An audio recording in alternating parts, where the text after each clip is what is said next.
Hello and welcome to the next episode of humanprogress.org. Today I'm very pleased to have with me Steven Pinker, a world-renowned Harvard University psychologist and author of best-selling books, including The Blank Slate, The Better Angels of Our Nature, Enlightenment Now, and of course, most recently, When Everyone Knows What Everyone Knows. Highly recommend all of them. Stephen appeared on this podcast back in 2020, and today I hope to continue the conversation with him about the promise and criticisms of human progress. Welcome, Steve. Thank you. Thank you, Marian. Pleasure to be here. Let's start at a sort of very high level and look at how Americans think about the country and where we are, psychologically speaking. Gallup shows that 80% of Americans are either satisfied or very satisfied with their lives, but only 20% are satisfied with the way that America is going. Now, obviously, this is a bit of a discrepancy. So, what does a psychologist have to say about that? No, it's a fascinating phenomenon. Pollsters have known about this for decades. They call it the optimism gap. Just about any question you ask, what is the quality of education in this country? It's terrible. What's the quality of your child's school? Well, not bad. How safe is the country? Oh, you can't walk anywhere. You get mugged. You get attacked. There are terrorists. How safe is your neighborhood? Oh, I feel perfectly fine. And question after question, your economic prospects, people do feel better about their own lives than the country. So what's going on? I think part of it is, of course, that none of us can experience the entire country. We get it from the media, and the media have a number of negativity biases. There's an actual negativity bias that editors feel they're much more responsible if they emphasize negative stories than positive ones. I've heard one editor say, "Well, in journalism, we think that negative news is journalism, positive news is advertising." And I think it was Stuart Brand who once said, more generally, not just in the news media, that a pessimist sounds like he's trying to help you, an optimist sounds like he's trying to sell you something. So there is, in terms, people think there's greater gravitas to negative than positive news. That's one. Because humans in general have a negativity bias, negative emotions are more psychologically potent than positive emotions. There are more negative emotions than positive emotions. Then that's going to be reflected in the market for news. In You can just see that in our market for fiction. A lot of popular entertainment is crime movies, mafia movies, war movies, murder mysteries. It's just a lot more interesting, engaging often than positive stories because conflict is inherently interesting. But also just the nature of news selects for negative events because uh, it reports what's new and what is discrete enough to be a story. So if something happens, chances are it's more likely to be bad than good because there's just many more ways for things to go wrong than for things to go right. And so something can go south, in a hurry. There can be a terrorist attack. There can be a natural disaster. A building can collapse. A police shooting. Positive things tend to be either things that don't happen, like a region of the world that is not at war. But that's not new. So, for example, for my generation, the idea that there would be no war in Southeast Asia for 40 years, that would be unthinkably utopian because we grew up with the Vietnam War. But you don't have a headline saying another year has passed, there's still no war in Vietnam. Uh, or there developments that increase by a few percentage points a year, like the decline in extreme poverty, the rise in literacy, many of the things that you've written about. It's just never a Thursday in October in which it suddenly happens and it's a headline. So our picture of the country as a whole, the world as a whole, is I think distorted both deliberately and accidentally by just the very nature of news. So recently on a podcast with Tyler Cowen, we talked about a concept that he coined, but I also wondered about, which is negativity contagion epidemic, essentially. On the one hand, yes, if it bleeds, it leads. The media has to sell certain stories, but there is the human component. We have evolved to look for bad news, and that makes us feel much more pessimistic about the whole world. So does that mean that rational optimists are bound to lose because we are always only going to reach tens of thousands of hundreds of thousands of people, whereas the negative news is going to reach hundreds of millions of people? Yeah. Well, and I wouldn't put it as pessimistically as we're bound to lose, but we face constant headwinds. It's an uphill battle, but we know, the reason that we're not bound to lose is that there are a lot of variations in across countries and across times in national optimism or pessimism.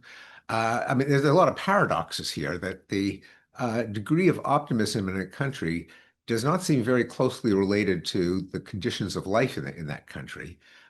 So the world's I think, most pessimistic country is France, which is, a pretty nice place to live. The world's most optimistic countries are, I think, Nigeria and China. Now, of course, China is better than it used to be, but it's still not a particularly wealthy country across the entire population. Um, And you are I, quite right that even if you look at the Gallup poll, which goes back to 1979, so between 1979 and 2025, whilst the life satisfaction is steady at 80, the dissatisfaction with the United States tends to oscillate between like oh, 60% and 20%. So there is hope there. Interesting. Yes. Let me mention one other thing going back to why there is this optimism gap. Uh, and so as to not to reassure our listeners that you and I are, Pollyannas and Panglosses and oblivious to the real problems, is that what also has, since there really are problems in the world, to put it mildly, uh, and there are periods in history where things get worse as well as get better, depending on what measure you're looking at. And some things have gotten worse in the last 10 or 20 years. But one has to have a quantitative, statistical, probabilistic view of the world to acknowledge the reality that some things can get worse while still being better than they were historically, that some things can get worse while other things are getting better. That kind of quantitative, nuanced view, so that you don't conclude from something that genuinely has gotten worse that everything has gotten worse, or that we're in a worse situation now than we ever have been. So that's one other component that doesn't is not cognitively natural. But there's that kind of statistical literacy or quantitative multi-factor appreciation, which ought to be the first thing that schools try to teach. That's what I think being an educated person consists of. I think we haven't done enough of in the educational system and in the media ecosystem, where journalists, commentators should just remind people that things can be better without being perfect. I'm not telling you anything you don't know, because I'm sure you get this all the time. Well, to quote Steven Pinker, human progress doesn't mean that everything is getting better for everyone everywhere at all times. That would be miracle, right? Yeah, Uh, that would not be progress. That would be a miracle. but And but and speaking about but I'll throw in speaking one more about thing, and this yeah, is a sorry. quote, one of my favorite quotes from one of the great rational optimists, David Deutsch. Problems are inevitable. Problems are solvable. Solutions create new problems that have to be solved in their turn.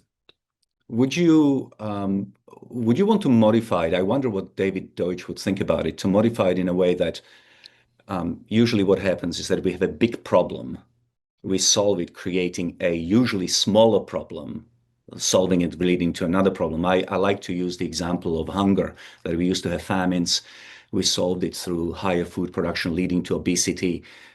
Now we've come up with Ozempic, which takes care of obesity, but maybe reducing our muscle mass, and then we'll have to find a solution to that, and so on. But each step of the way is a smaller problem. Now, I don't think there is some sort of a hard rule for that, but it seems to work out like that on average. Yeah, I think it's a very good way of putting it.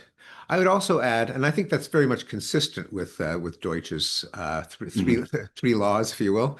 I mean, one asterisk is uh, Thomas Sowell likes to say there are no solutions, there are only trade-offs, which is another way of putting it. With the asterisk to that, that not all, that at the same time that there are always trade-offs, the curve can be bent so that you still get, even if you're trading things off, you're still in a better situation than you were. Trade-offs themselves can be modified so that you have to pay fewer costs for the same benefits or more benefits for the same cost. I think that's a very important asterisk on the soul argument because I never bought it fully, thinking that at some point you can have solutions to the problem, like the problem of hunger, then obesity, then muscle loss, etc., until eventually the trade-off becomes almost imperceptible. But that's just. Now you mentioned something about basic literacy and so forth. Recently, I've been reading about freshmen entering university without basic ability to read and count and so forth. Um, People reading fewer books and so forth. Are we actually getting dumber? Is It, education maybe the one example where one could make an argument that situation is worse than it was 40 or 50 years ago, or is that buying into the negativity contagion? Yeah, I think I don't know about 40 or 50 years ago, but certainly 20, 25 years ago. And it's not the only example. The world's democracy score has gone Mm. down in the last couple of decades. War deaths are worse now than they were 20 years ago, although still better than they were in Yeah. the 60s, 70s, 80s, and most of the 90s. But yeah, so educational scores have gone down. The Flynn effect, by which IQ scores rose for about 3 points a year for almost a century, has now gone in the other direction. Now, it doesn't mean that we're back to the level that we were 100 years ago, but it does mean that there is a bit of a droop. Um, and there may be a combination of factors there. It may be that there are pathologies in our educational system, that the drive for equity and especially for equity across all racial groups has led to bringing down the top rather than raising the bottom. That is, there are fewer, accelerated and advanced courses, standards for reading and methods of teaching reading have not followed the optimal methods. That there maybe our schools of education have been training teachers to use the wrong methods in reading, plus changes in the culture where reading is an appreciation of progress. Reading is and literacy are one of the things that are good but cognitively unnatural. That is, they go against our evolved nature. We didn't evolve with print. It was a recent invention. Reading is, for many of us, it's become so second nature that we just assume that it's the most natural way of getting information. But what we've seen, especially in the last 10 years, when video has become so cheap because of the cloud computing revolution and the broadband revolution, that a lot of people, unlike us, much prefer to listen and watch than to read. You just see this when I go to Google and I ask a basic question about how to, unstick my printer or how to solve a problem. I get like 5 videos, and I just want to get like, a paragraph that would solve it. I don't want to see, Seth saying, "Hi, welcome to my show. If you like it, subscribe and give it a like." So just help me solve the problem. But clearly, there's something unusual about me because people are going for the video and the massive availability of video, of TikTok, of YouTube, means that people may not be either are getting the practice, putting the effort into literacy, which we have reason to believe was one of the drivers of the Flynn effect, um, and of kind of cognitive sophistication in general. And the decline, my understanding is the decline of scores in reading and math are are most severe at the low end, that the smart students have not declined much, but the weaker students have. Um, so it is a problem, and I think it's a problem that ought to be addressed. We may not be able to get large numbers of students to read entire books, although we should aim for that at least at the higher end. And there also may be, I'll throw out one other factor, and that is that knowledge has increased exponentially. It's thanks to the availability of information on the web from Wikipedia and other sources. But just there's, I have found just as a curious person that just I can get lost in reading about things that it just, I don't know, the history of the potato chip or the transatlantic travel or planets. There's just a flood of information out there, and it's all really interesting. And it may be that with knowledge increasing exponentially, the optimal length of a work of text may no longer be a book. And I say this with some embarrassment because that's kind of what I do. I write books, sometimes very long books. But for some kinds of information, it may be that a book is really not shows diminishing returns, I and want that to forgive me. I yeah. want to move on to some other criticisms of human progress, but I do want to suggest one idea, and that is that to what extent do you think it may be that just ignorance is more visible than it used to be? Perhaps the share of the population that was interested, that was curious, and that was interested in transatlantic sailing or planets in 18th century France was always a tiny sliver of the population equivalent to the Steven Pinkers of this world today. But nobody cared about what the 90% of Frenchmen who were peasants were reading or not reading or what they believed in.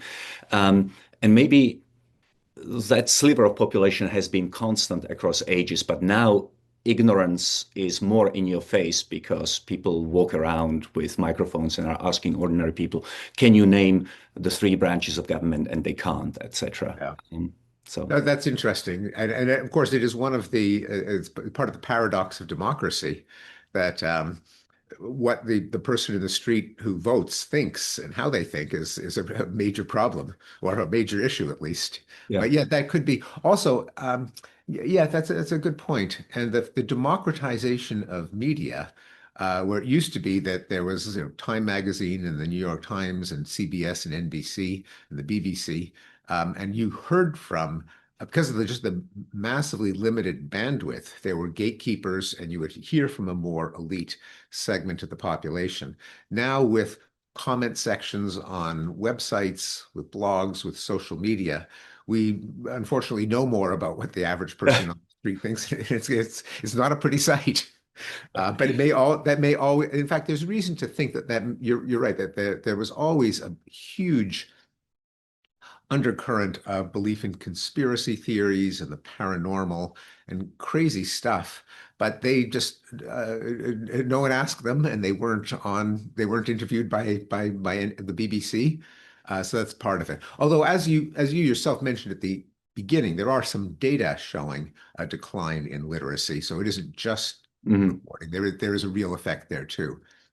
Let's now look at other criticisms of human progress. You and I had an article recently in Free Press pushing back against this view held by some parts of the right that life in America, but around the world, has basically become meaningless, that we are suffering from a crisis of meaning.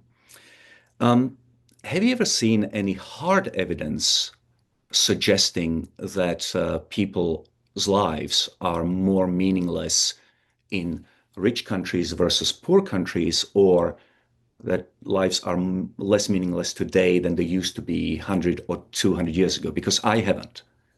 No, I haven't. I haven't either. That is, we don't have survey data on how meaningful do you think life is. Now there are snapshots of meaning and happiness, in the present, which suggest that they are partially but not perfectly correlated. So in general, people who are happier say their lives are more meaningful, but there are people who say that some sources of meaning are not the same as sources of happiness and vice versa. This is research by Roy Baumeister. So just to give a couple of examples, if you're dedicating your life to some cause, there are setbacks, there are frustrations that makes you less happy, but you say your life is more meaningful compared to just a life of pleasure and leisure. Time spent with friends is more pleasurable. Time spent with family is more meaningful. So there are ways that they're not perfectly correlated, but they are partially correlated. So the fact that as best we can tell, over the course of history, if you look at the whole range of countries, there's more increase in happiness than decrease. Countries that are very affluent, like the United States, where we may be kind of close to the ceiling and has not been an increase in happiness, maybe even a slight decline. But overall, across the world, there's reason to believe that happiness has increased for obvious reasons that people are living longer, they're less poor, they're better educated, and so on. So that would suggest, but not prove that there has not been a decline in meaningfulness. It's still possible.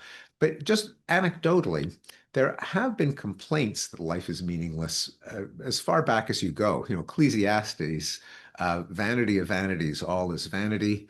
Henry David Thoreau in 1854, the massive men lead lives of quiet desperation.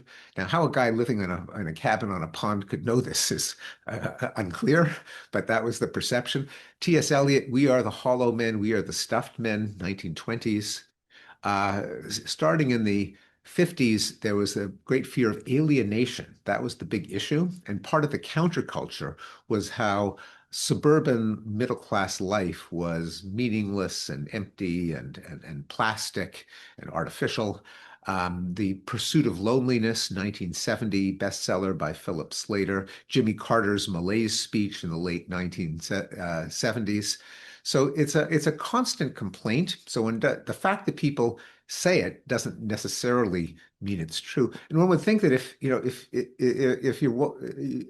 if your wife or you don't die in childbirth, if your children don't die in the first few years of life, that's pretty meaningful, I would think, which doesn't prove that there hasn't been an increase in meaninglessness, but there is a reason to be skeptical of it. And the thing is that there's a sense in which it's always tempting to think that life is meaningless because though we like to think that there is a plan to the universe, a purpose, and we get disillusioned when we find there isn't one, the laws of nature don't tell any story with a goal or an ending. That's the greatest discovery of the scientific revolution, that the laws of physics just do their thing and they don't look ahead. Now, this doesn't mean that human life is meaningless because we have goals like health, education, knowledge, happiness, peace, safety. We humans have goals which we can pursue. And as you and I have pointed out, we've made progress toward those goals. But if you're looking for the life as a whole to have a pleasing story arc, you're going to be disappointed. You're going to think that you're tempted to think that life is meaningless. Also, there are things that are built into the evolutionary process that guarantee that a lot of life is going to appear meaningless. We die, we get older, we weaken. Our relationships, even our closest relationships like family and romantic relationships, mix elements of conflict of interest with overlap of interest. So there's never a perfect relationship. There's the law of entropy. Things fall apart, things decay. So the universe is indifferent. And if you think that what gives life meaning is that the universe tells a story, you're going to be disappointed. Now, I think the answer to that is that we ought to look at human purposes, and there are plenty of them, like not dying young, like not getting shot, like knowing more, like experiencing art, experiencing culture, experiencing friendship, seeing the world. But one has to reorient and I think realize that those are the goals of life, and not expect that the universe tells a story that is satisfying. Um, I guess one thing that worries me is how quickly people are willing to accept an assertion of crisis of meaning without long-running data or the relevant comparisons and so forth. And so what seems to happen is that very often people look for proxies of meaning, such as, for example, anxiety and suicides.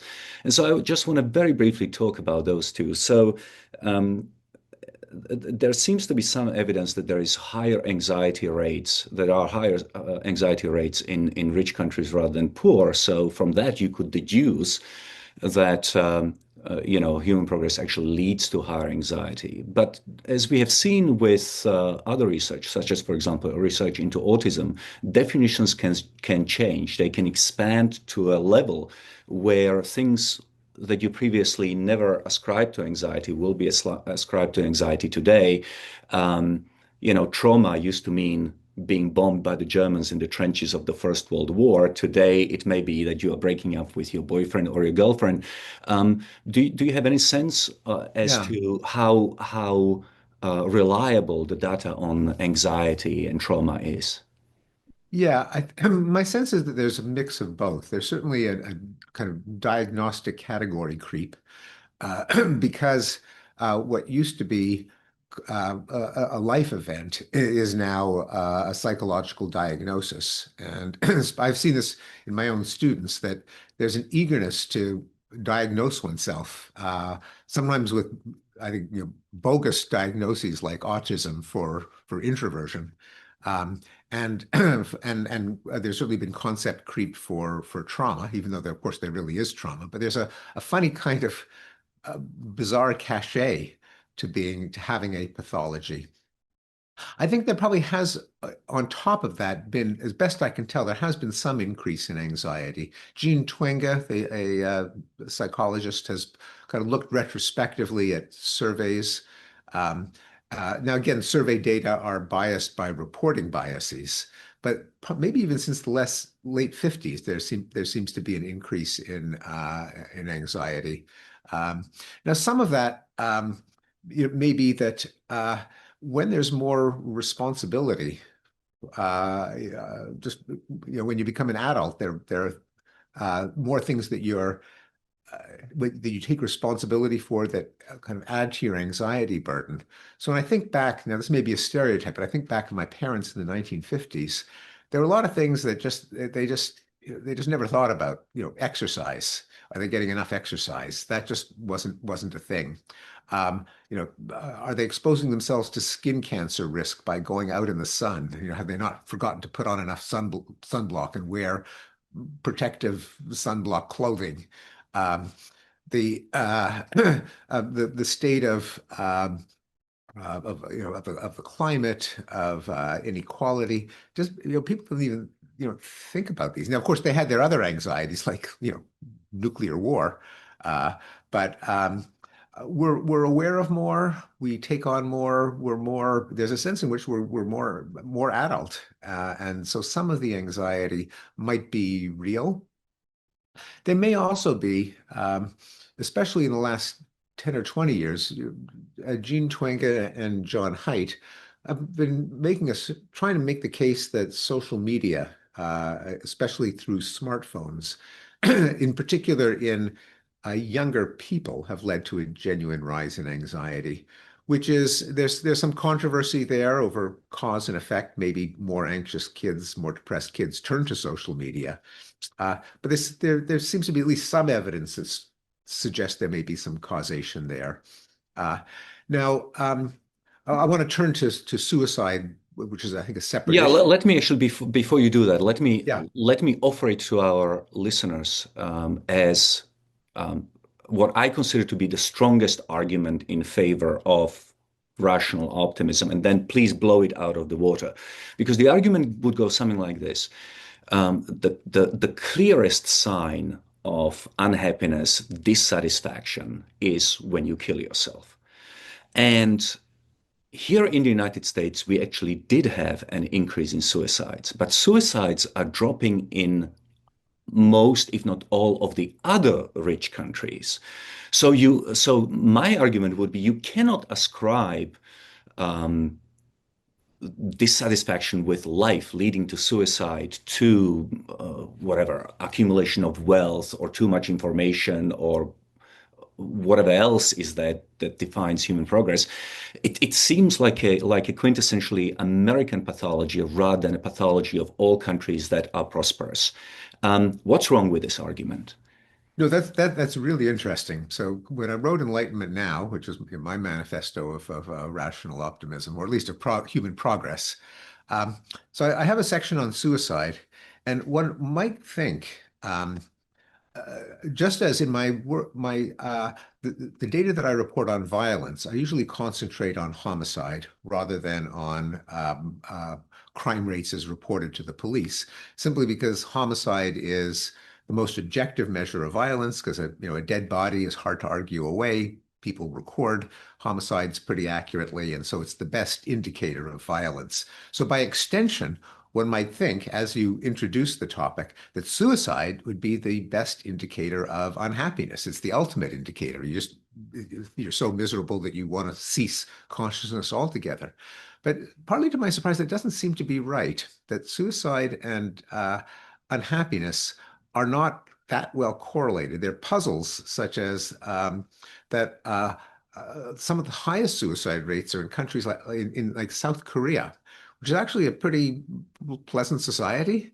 And a lot of poor and violent countries have relatively low rates of suicide, or at least as best we can tell, because I should add, there's something we both know, that there is some ambiguity in how officials record deaths that might be due to suicide. When there's a stigma against suicide, they're often classified as accidents. So there is some uncertainty about the accuracy of the data. But as best we can tell, there's a not an excellent correlation between suicide and unhappiness. There's even what some researchers call the suicide unhappiness paradox, that countries that are happier can sometimes have higher suicide rates, partly because, for the same reason that sometimes suicide rates increase around holidays like Christmas.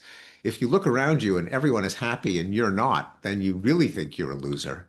And there's can be a lot of despair by social comparison.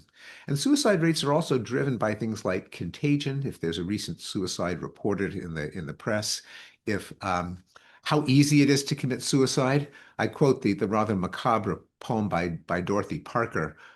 Guns aren't lawful, nooses give, gas smells awful, you might as well live. That is, how easy it is to commit suicide has a huge effect on suicide rates. So suicide went way down in Britain when they changed the composition of cooking gas from coal gas to methane, which is not toxic, and it was harder to commit suicide. Fewer people committed suicide. Or in developing world countries, access to pesticides, a common way of a method of suicide, has a big effect on actual rates. And in the United States, availability of guns seems to be one of the drivers. Now, so anyway, that's just there's a lot. I think a lot of puzzles in suicide rates, but generally, globally, I think it's important to point out, as you do, that as best we can tell, suicide rates are actually going way down globally, Yes. uh, and especially in poorer countries. But you're right, also in many rich countries. The United States is something of an anomaly.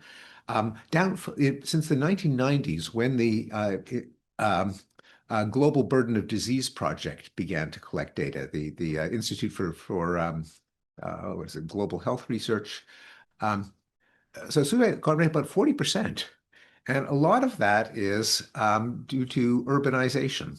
That when, say, a woman is put into an arranged marriage, leaves her village for the village of her husband, and her husband's father is dominated by her mother-in-law, has no friends, no way of escaping. That leads to a lot of suicides in a more modern urban culture where you kind of have more freedom to do what you want. There's less desperation. And so globally, the modernization, urbanization has led to suicide rates going way down. So as you put it, yes, the United States and particular sectors in the United States can give us something of a misleading picture of what's happening worldwide. Even in the United States, suicide rates went down until The mid to late 90s, that was actually kind of a low point, and they've been rising since then. But it's not as if they've been inexorably rising over the last, say, century. Right. So those are very good caveats, and thanks for introducing that nuance. How comfortable would you be with the following statement that if suicides around the world are decreasing, and I looked at OECD data because, those are the richest countries in the world, and they've been declining, that shouldn't that give us at least a pause between saying that modernity and progress is making people miserable? I mean, at, Absolutely, yes. at, The at, answer is yeah. at least Yes, that. yes. Um, One thing that you and I discussed in our free press article was the criticism that meaninglessness in the West is driven in part by a decrease in religiosity. And indeed, you do have some public figures and intellectuals in the United States arguing in favor of essentially a theocratic arrangement in the United States. Um, Now, a defender of religion and somebody concerned about the decline of religion will see how how how serious it is of an issue over the long run because it seems to fluctuate. But a defender of a religion might say that religion is essentially a cognitive or cultural technology for producing responsibility, happiness, restraint, and gratitude. So if you remove religion, you may as well be making these things worse. You may be making people more irresponsible, more unhappy, less restrained, and less grateful. What do you think about that particular counter argument to what we have written about? Yeah, so I think I think there is a need for community institutions and organizations that bring people together, that discuss purpose and meaning and ethics and morality, that are a locus for collective action. The problem is that if you bundle that with theology, with miracles, with scripture, with invisible agents, it just isn't going to be convincing to people anymore. That the problem isn't that religion was taken away from people. People left religion. It just was not meeting their needs for meaning and purpose. And in every um, developed country, there's been a move away from organized religion. That isn't because, but the churches are still around. These are the people who left religion often had a religious education. No one's stopping them from going to church. They just don't find that is enough to give them meaning and purpose. Partly because the institutions themselves have not been sources of morality or meaning. The Roman Catholic Church, with its sex abuse scandals, evangelical Protestantism in the United States, with its embrace of far-right politics, the homophobia in organized religions, the subordinate role to women, especially in the more conservative religions like Orthodox Judaism. These are just turnoffs. Kids, not just kids, but people in general just don't find them sources of meaning. The stories of miracles just aren't going to cut it anymore. And people give as their reason for leaving organized religion. They just don't find the stories compelling anymore. Now, I would concede that institutions that bring people together, that have them reflect on the meaning of life, that have them do charitable work, I think that there's a greater need for them, whether they be reformed, liberalized religions that divest themselves from the miracles, from the scripture, from the prejudices, or other organizations like humanist organizations, fraternal organizations like the Shriners, the Lions, the Kiwanis, the Rotary, that bring people together, and that often do very good work, such as eliminating diseases in the developing world. or a brand new kind of organization that we haven't seen yet. I can see the need for that. But the thing about religions is, I like to quote Yogi Berra, who said, if people don't want to come out to the ballpark, no one's going to stop them. So if the churches have been there, people are leaving them for a reason. And so it's not that that the cause can't be that people have been clamoring for religion and someone's been keeping them away. Religion just doesn't do it for them, at least the religions that we have now. So you quoted from Yogi Berra. I'm going to quote G.K. Chesterton, who is supposed to have said that when men stop believing in God, they don't believe in nothing, they believe in anything. A 2021 national survey found that young Americans are more likely to believe in witchcraft, luck, black magic, spell casting, for example.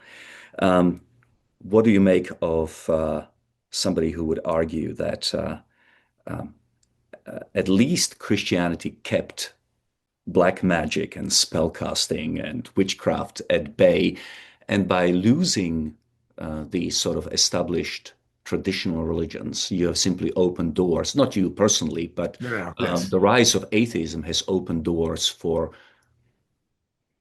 black Yeah. magic. Few things. During the witch hunts of the 16th century, that was a pretty Christian movement. I mean, That's that right. was "Thou shalt not suffer a witch to live." That's in the Christian That's Bible. Uh, so, uh, so here a few things. I think Chesterton was actually wrong about the correlation that in general, people who are more religious are also more open to astrology, ESP, paranormal, crystal healing, and other kinds of New Age woo-woo. So I don't think it's true as a general correlation. It is interesting, the data that you cite on openness to paranormal beliefs. So I've never reported this, but I tried to look at trends over time in belief in devils, ESP, precognition, curses, all kinds of paranormal things. As best I can tell, it's been pretty flat since the 1970s. Astrology has gone a bit down, although I think that the reason astrology has probably gone down is that people read newspapers less, and newspapers used to have horoscopes, so it just seems less a part of the establishment culture. But there is, going back to the data that you cite, there is an age effect. Younger people are more open to paranormal phenomena than older people. And in general, just sort of zooming out a bit, just a sort of a meta observation, something that you and I are both aware of. Any change over time can be an a cohort effect. That is, as one generation replaces another, that generation has beliefs that they carry with them as they age. A period effect, namely that the zeitgeist, the spirit of the times where everyone changes, um, or a life cycle event. That is, as people get older, they change their beliefs. And as the demographic composition of the population changes, say with a baby boom or a baby bust, they're relatively more old people versus young people. So those are three different ways in which societies can change. And quantitatively, it's not always easy to tell them apart. Uh, but as best I can tell, the paranormal phenomena that you just cited is largely an age effect. Younger people are more open to woo-woo and magic than older people.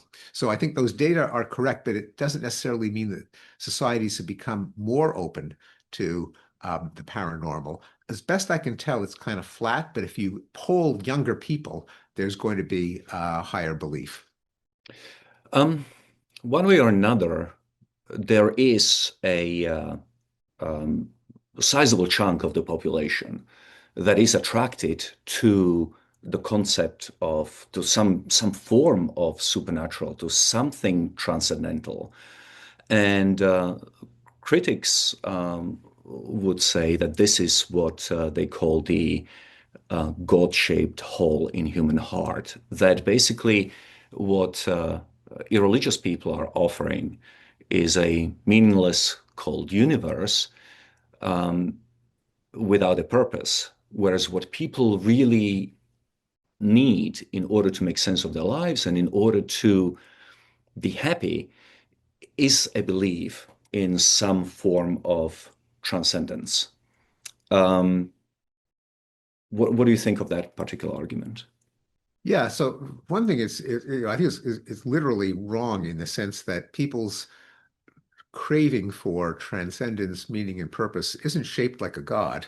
In fact, that argument is sometimes used to explain the rise of wokeness, that because of the decline of religion, the the pursuit of equity, the search for racists, the idea that differences between groups are a moral emergency where you have to find the oppressors and punish them. I mean, there's no God in any of that. It's not shaped like a God. That is, it isn't that people are invoking, something like Zeus or Thor or some substitute deity. They are looking for some higher purpose, but it's not God-shaped. So that just mischaracterizes it altogether. Granted, there is, for many people do search for some kind of transcendence. Um, but kids like to believe in Santa Claus. It doesn't mean that that has to be indulged in that form. The universe is cold, and I think we're best off acknowledging that. It does not follow that life is meaningless, because the fact that the universe doesn't care about you doesn't mean that other humans don't care about you or that we don't have to care about other humans. That is, there is a purpose, there is a meaning, that is to make as people as well off as possible, to increase flourishing, to increase knowledge and life and health and freedom and safety. These are really, really meaningful. At least I think they are. I don't see anything wrong with them. I don't think that should leave you empty. And the fact that we live in a cold universe, that is the laws of physics, the laws of biology, the behavior of viruses and bacteria and parasites and fungi, they don't care about you. I'm sorry, they don't care about you. And the sooner you realize that, the more you'll be able to attend to the things that really do matter, such as our institutions, our moral norms, our policies, our technology, our medicine, our educational knowledge-making institutions. These are really, really meaningful. And I think part of growing up, and of course, Kant's definition of the Enlightenment was man's escape from his self-imposed childhood. So there are some hard lessons, like the universe itself is a cold place, but humanity has great capacity for compassion, for empathy, for knowledge, for improvement, and I think you and I, we don't have an algorithm for in getting the mass of humanity to realize that, but we do what we can in making the argument, and the more that we orient concerted human effort to the things that really do matter, I think the better off we will be. Another criticism of people who bemoan the decline of religiosity would go something like this. Without religion, what is the basis for your morality? Where does morality come from, if not from man being created in the image of God?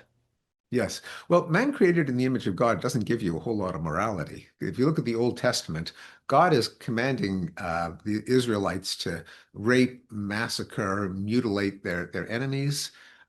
There are religious prescriptions against mixing linen and cotton, against lighting a fire on Saturday. All kinds of crazy stuff that has really nothing to do with morality, as we could argue for it. Conversely, I think the obvious source of morality is in some kind of impartiality, some kind of golden rule, categorical imperative. Just as the way we teach kids to be moral is we say, how would you like that if someone did that to you? Um, this is the basis of morality is both conceptual or logical, namely, I can't say there's anything special about me just because I'm me and you're not, and hope for you to take me seriously. As long as I depend on you for anything, as long as I'm not the galactic overlord, ruler of the universe, and my fate depends on other people, I've got to agree to some sort of social contract that treats us as equivalent. And we also know there's so many more ways of hurting people than helping people. If we all refrain from hurting people and agree to helping people, there's so many opportunities for extending a big benefit to others at a cost to ourselves that we're all better off if we are generous, nonviolent, non-exploitative. It's a better way for us all to live.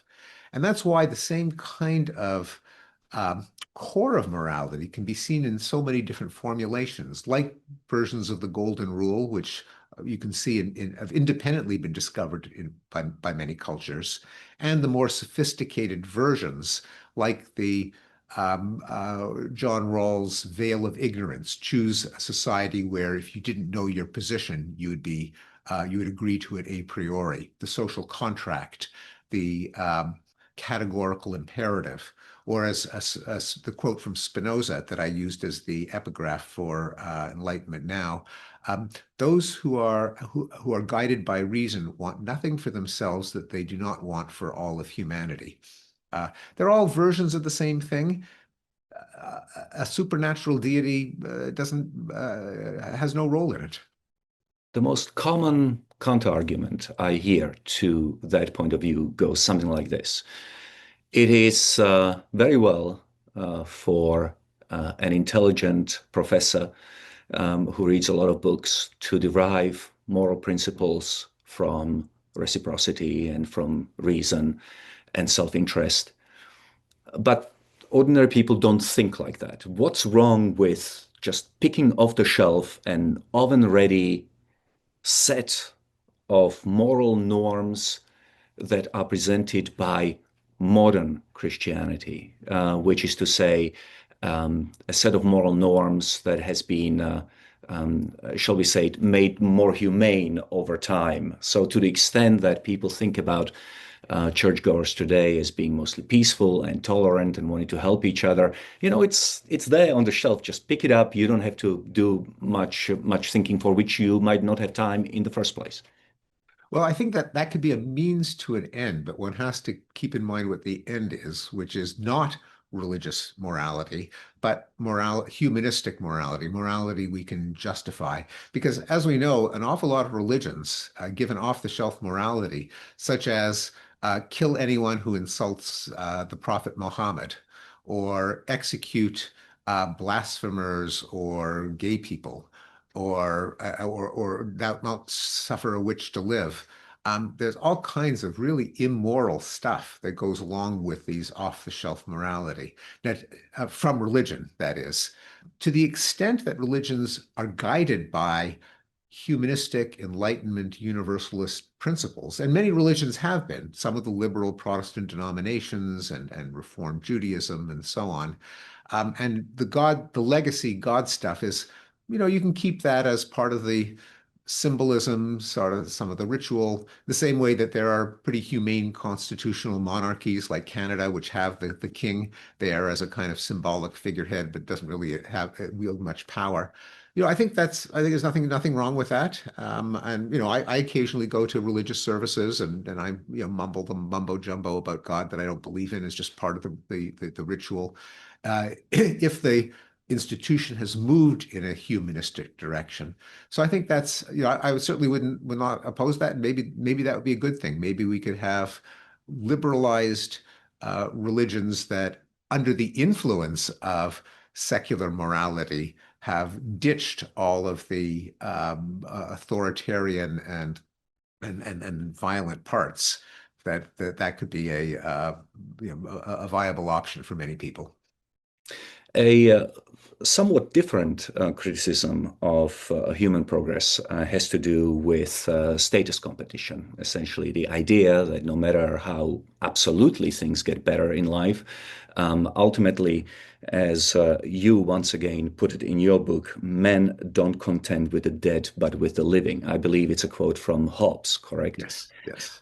So are our efforts, which remind people, well, certainly human progress's efforts, which remind people how bad things used to be, bound to fail because people care about relative rather than absolute improvements in life? Yes, interesting. Well, I love that Hobbes quote because He introduces it by saying there's a natural reverence for antiquity because men contend with the living, not with the dead. That is, status competition among intellectuals and moralists will, that is, with other intellectuals and moralists, will tend to revere earlier eras and bemoan the present era because complaining about the present is another way of complaining about your contemporaries, your rivals. So going back to our original conversation at the outset of this conversation, why is there often a negativity bias? Partly it's status competition among elites. That is, when intellectuals, professors and cultural critics uh, denounce current society, what they're really doing is they're denouncing fellow elites. They're denouncing the politicians, the technologists, the religious elites, elevating their own elite, often the cultural critics and literary intellectuals. But that's an aside on the status competition among elites. But among ordinary people, we do certainly compare ourselves to others. And your Cato colleague John Mueller, and our mutual friend, once said, so yes, in a sense, things never get better. That is, people do tend to pocket the progress that they have achieved and just assume that it's the natural state of affairs. Of course, you turn on a tap and you get hot and cold, clean water. You flick a lever and waste disappears. You flick a switch and you've got light. Isn't that the way things always are? And you forget that these are amazing accomplishments. Or you vaccinate kids and they don't come down with measles or polio. So we do tend, but we concentrate on both the problems that remain and, as you point out, our relative status. There is that. And so there is a sense in which there won't be a utopia. People will always, some people, a lot of people, everyone at some points in their lives will compare themselves to others and not be as happy as maybe objectively they ought to be. Still, it's worth working toward progress because even if you take things for granted, even if you're kind of a spoiled, first world brat, it's still better that you live to 80 instead of 55. It's still better that your kids live and don't die. It's still better that you can travel to see Europe or South America than if you're confined to your village. So I think we can say life can get better even when we're spoiled and we don't appreciate it. So, in other words, don't complain about human progress, complain about human nature. Take it up with Darwin and evolution, essentially. At least to some extent. I like, and this can occur at any level. Just going back to your point about status competition. One of my colleagues once, we were gossiping about a scientist that we both knew. And he said, so and so, I won't name the person, has only been happy for 10 minutes in his life. And that's when he got a Nobel Prize. Then he realized other people have them too. So so this feature of human nature can occur, no matter what the objective level of success is. And that is something that wise people have to realize. We should realize it in ourselves because, of course, I'm not immune. I sort of think, Dan, how come he's on the bestseller list and I'm not? And how come, he gets this prize? And, we're all vulnerable to it. And a wise person, steps back and thinks, hey, so many things in life can go wrong. Be grateful for things that have gone right. Try to extend them to others, but realize that some degree that the human condition, as you put it, human nature and just the state of being human, means there will be frustrations, there will be conflicts, there will be tragedies, there will be friction even with our loved ones. These are things that we ought to recognize as part of the human condition at the same time as we bend the trade-offs so that there are as few dangerous, maladaptive, destructive elements as possible. As you were speaking, I took this off the wall. It's a quote that I keep from a psychologist called Richard Layard. I don't know much about him, but he did say, I'm not sure if you will be able to read it. One Yes. secret of happiness is to ignore comparisons with people who are more successful than you are. Always compare downwards, not upwards. Um, um, how do we go about explaining people that it's okay to understand that there is always going to be somebody who is taller than you are, handsomer than you are, more intelligent than you are, um, faster than you are. Um, is this something that people used to understand and understand less of today? Have we taken a wrong turn maybe in the 80s and 90s when we started telling kids that they could be anything they wanted to be? Is this simply a matter of miseducation, or am I barking up the wrong tree completely?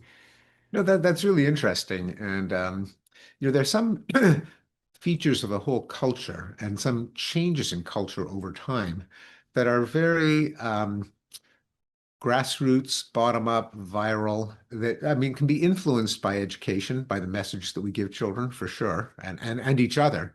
But there's some changes where like no one's in charge, and it's kind of like issues that we, especially at the Cato Institute, are familiar with in economies, that there is a higher or level of organization that wasn't planned and dictated from central planners or philosopher kings, that millions of people interacting with each other give rise to drifts and changes and that are not so easy to control.